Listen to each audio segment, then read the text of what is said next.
Hi everyone, welcome back to my channel. My name is Aggie, and today I'm going to talk about my first experience doing a colonoscopy in Hong Kong.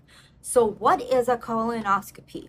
Basically, it's a procedure as part of your, if you're not feeling well, or sometimes as part of a health track, where the doctor would put a, and I'm not a doctor or anyone with medical experience, but they'll put kind of like a scope kind of thing with a camera at the end down your throat to check your stomach, your intestines, just to make sure that everything looks okay and everything looks proper.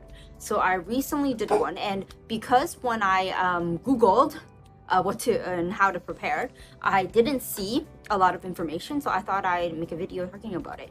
So I've heard it's a very, very tough process, especially the preparation part is really, really tough, and it's really, really key. But I had the best nurse that was walking me through everything and teaching me what I needed to do and just really assisting me throughout and checking on me. So I was really, really grateful for her for helping me. But I don't know if others would have the same level of support. Different hospitals are different, and some people just want to know, what it is. How do you prepare, and then think, okay, is this what I want to do? So I thought I would make a video talking about it. I did film some clips while I was going through that process, but I think because it was a little bit choppy, it's best to have more of an explanation video, and then I can insert some of those clips for from a reality perspective of what to expect. So for me, my journey started with a conversation with the doctor, with him explaining, right, what this procedure is, what they aspire to do, and just overall information about this. There are, as with all medical procedures, there are some risks. So make sure you pay attention to what the doctor says the risks could be. From what I hear, there could be two types or two methods to do this procedure. One is where you are semi-sedated and semi-unconscious, where you 100% would not feel anything. But if you're at that set or that type of procedure, that method for procedure, to me, right, it might be a little bit uncomfortable because you know exactly what that doctor is doing. So, so you could feel or like sense what's going on. To me, it's a little bit too much for me myself. So I chose the second method, which is basically they sedate you and they put you to sleep. So for me, I went to bed, woke up, the procedure's done. So for me, that was the best. But I did hear, depending on the hospital you go to, the way that they do it might be different. I didn't actually go to a hospital, but some people do go to a hospital. There are just so many different options here in Hong Kong. I went to a clinic to do it, so I didn't need to, stay overnight at a hospital or anything. I went in the morning. The procedure took 45 minutes, 30 to 45 minutes. For mine, I think it was 45 minutes. Then because they gave you the anesthesia, you were asleep for like about 45 minutes longer. So end to end, it took about like 2.5 hours-ish, around that realm. So to me, it was very simple. It's very straightforward. It was very simple from that perspective. It didn't take long at all. I did not have anyone check me out. I checked myself out. But I think from a overall perspective, if you're able to have someone, whether it's a family member or your partner or a friend, to check you out, it would be better, because you were, like, if you were to choose the second method, you were put to sleep. So from that perspective, it's a little bit better. But given for my situation, no one was able to come pick me up, so I just checked myself out, and I didn't have any problems, to be very honest. After I woke up, I was completely fine. So so let's talk about the preparation part. 3 days prior to the procedure, you need to start being on a low fiber diet. What that means, in principle, they'll give you a list of what you can have or of what you can and cannot have. But like from a very high level perspective, you cannot have vegetables and you can't have fruit. Anything with fiber you can't have. So what I had was essentially chicken rice for 2 days. I had noodles. You can have noodles. You can have meat as much as you want. You can have rice. You can have congee. You have everything. So 3 days before for the first 2 days, this is what you're gonna have. The day before is when it gets a little bit tough, right? For me, I could only have congee with nothing in it. So just plain congee. For me, it was hard because for me, congee in my stomach is a little bit not, I guess, filling enough. So I have to eat a lot, but it's difficult to eat a lot of congee. So for me, the whole procedure, the toughest part was that I was really hungry. And at least 6 hours before the procedure, you can't have food or water as well. Not that you would essentially want to, because the night before, it's a very tough process where you need to get everything out, essentially. So the day before, which is the key date, I would say, in the morning, between anytime you wake up to 5 p.m., you can only have congee. Then starting at 5, you are going to be put into like a process where you start to have to cleanse everything out of your system. So you get 2 packets of powder that you need to add to water. And they also give you like I don't know if everyone does, but they give you like a cup so you can figure out how much water you need.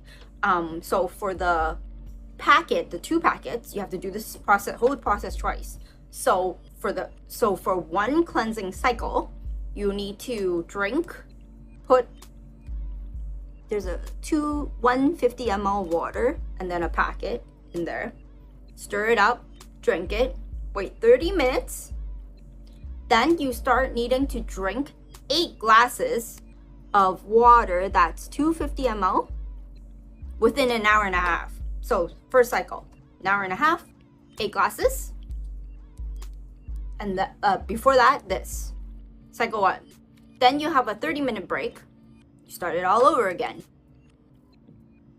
150 ml, pour in the packet, drink it, wait 30 minutes, and then in the next hour and a half, 8 250 ml of water. So for me, right, because I was worried if they don't recommend you for the 250 times 8, they don't recommend you to do water. You could do soy milk, you could do soup with nothing in it, like pure soup. Like you can't have any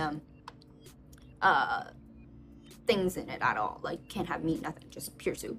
I did it with electrolytes. For me, it was the best because after you drink all of this, it's supposed to cleanse everything out. So that process is not very comfortable. So for me, electrolytes, and I like the taste of electrolytes, it made it feel a little bit better. So I had electrolytes with this 8 glasses, but with the powder, I still used water because I wanted to make sure that it was done properly and that it wouldn't melt. So I used warm water.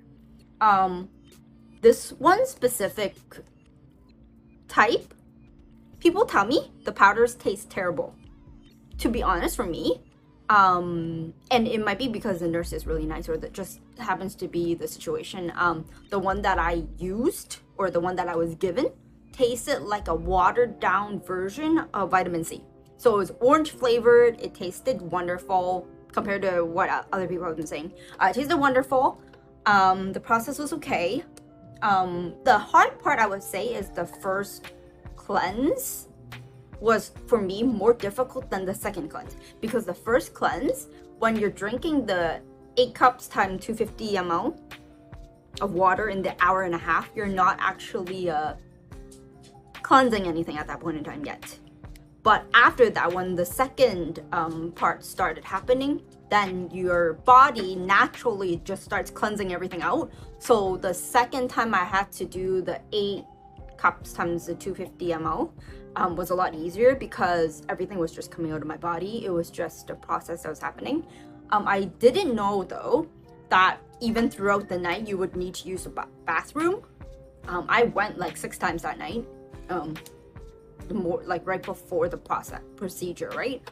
And before I went to bed, because I wasn't allowed to eat anything or drink anything at 12, so I was allowed to have maybe 2-3 spoons of congee at 11:50. That part I was allowed to have, sorry, 11:30. So I had 3 scoops of congee because at that point in time, I went to the bathroom so many times that I just had no energy and I didn't think I was going to survive. It was that bad. So I had to have a little bit of carbohydrates to be able to process. Supposedly, that's where the preparation ends. Make sure you don't eat anything at least 6 to 8 hours prior to the procedure. The next morning, I just went to the clinic. I had to check in 30 minutes before when my procedure was, which was at 10, so I checked in at 9:30.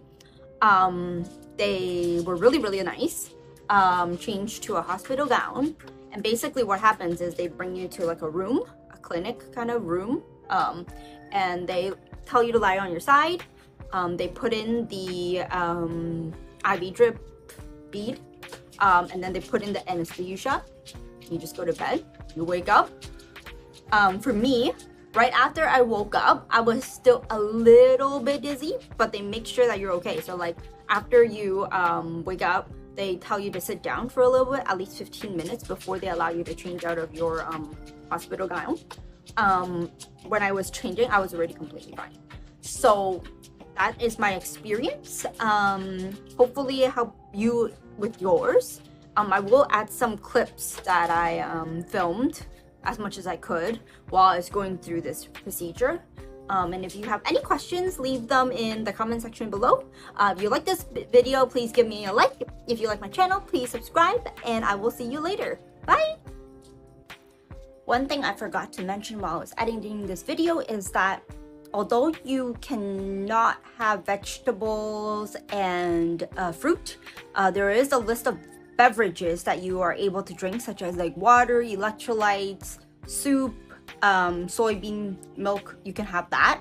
And you are allowed to have 1 cup of Americano or just plain black coffee with nothing, no sugar, no cream, no nothing, and a day. And also you are not allowed to have any dairy products. So I did want to mention that because I don't think I included that in when I was explaining the diet part. So 1 cup of coffee is okay.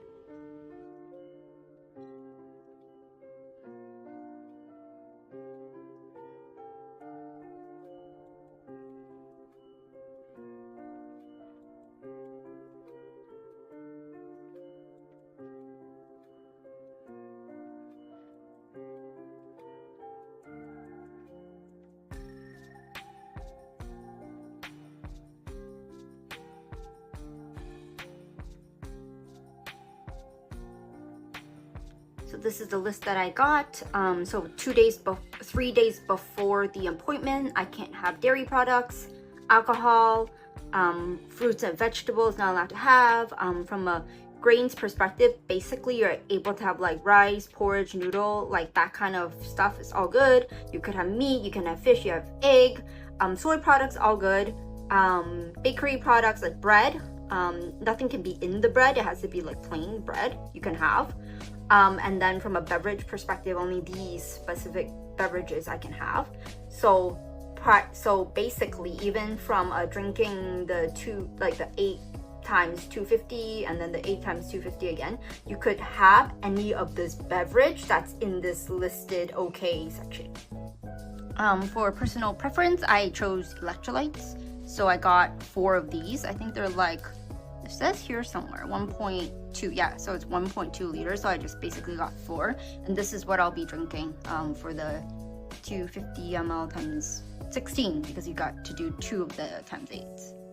So from a timing perspective, because you need to do the 8 cups within the hour and a half, right? So pretty much every like 11-ish minutes, you need to do 1 glass within this time frame.